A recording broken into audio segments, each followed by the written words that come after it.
marché est prévu un peu flat selon le syndicat professionnel en 2013. Nous, on anticipe une croissance qu'on n'a pas quantifiée, mais qui marque déjà une inflexion par rapport à nos deux exercices précédents où on était en légère décroissance organique.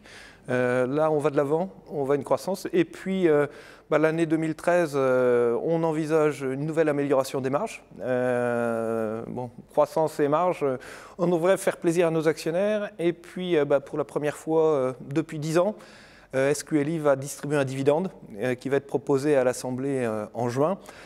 Dividende de 36 centimes par action, ça fait une rentabilité rapportée à la valeur des actions de 4%. En ces temps où les taux de rendement sont en train de baisser, c'est peut-être une bonne opportunité pour de nouveaux actionnaires. Aujourd'hui, notre objectif, ce n'est pas de retrouver de la croissance. Notre objectif aujourd'hui, c'est surtout de gérer l'entreprise, de réduire le BFR, de réduire l'endettement, de devenir vraiment très sérieux pendant les quelques années qui viennent. On s'y est engagé, on se doit de le tenir et on se relève les manches.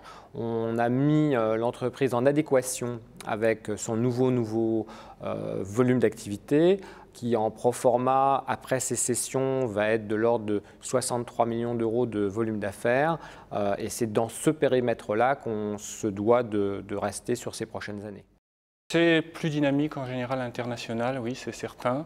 Et c'est même plus rentable aussi, notamment pour les marchés où nous sommes présents en Europe du Nord et au Canada. Donc, puisque nous sommes dans les 3 grands pays d'Europe du Sud, Italie, Espagne, Portugal.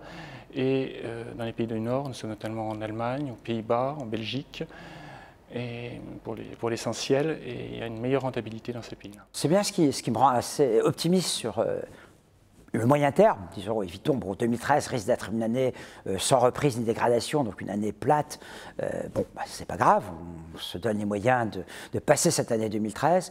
Par contre, les perspectives qu'on a sur 2014, que ce soit pour nos marchés militaires, que ce soit sur certains de nos marchés industriels, l'aéronautique se porte bien en ce moment, ou que ce soit surtout sur les télécoms, on attend vraiment ce rebond télécom pour 2014. Oui, ça c'est l'avantage encore une fois du groupe, d'avoir tous ces relais de croissance, d'avoir su les monter. Il faut quand même qu'on gère donc, la situation européenne actuelle. Il faut s'adapter. Mais j'indiquais dans nos prévisions, notamment pour le ferroviaire par exemple. Vous savez, ça sera la 5e année où les investissements en wagons de fret en Europe sont en dessous du seuil structurel de remplacement. On ne fabrique que 5000 wagons par an dans toute l'Europe, contre 700 000 wagons qui sont aujourd'hui en circulation. C'est moins de 1% de la flotte en circulation. Comme les wagons ne peuvent pas durer 100 ans, vous êtes aujourd'hui dans un phénomène de sous-investissement structurel qui devra se rattraper plus tard. Donc en fait, on parie beaucoup sur ce redémarrage du marché. On a dit qu'en 2014, on devrait avoir les premiers effets positifs, puisque les loueurs, par nature, en fait, sont toujours aux côtés des industriels pour faire face, dans ce cas-là, à ces rattrapages ou ces efforts de financement importants pour, je dirais, reconstruire et remplacer le parc existant. Voilà.